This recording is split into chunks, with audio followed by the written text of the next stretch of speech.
Philippine National Police nanindigan sa pagkansela ng firearms license ni Senator De La Rosa o Bato De La Rosa kasunod ng pagkwestiyon ng abogado ng nasabing senador. Detalye ng balitang yan mula kay Rajaman Marjo Domingo. RMN Live Report!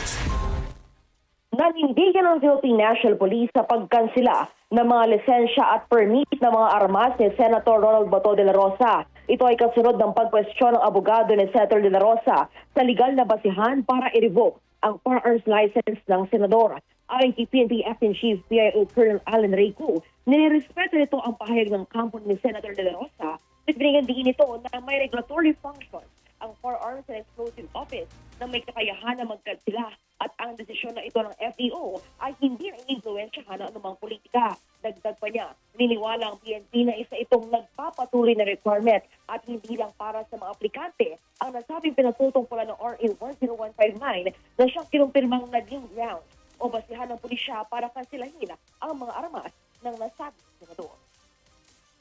Respect the opinion that was preferred, but we stand by our decision to revoke the licenses of Senator Bato de la Rosa.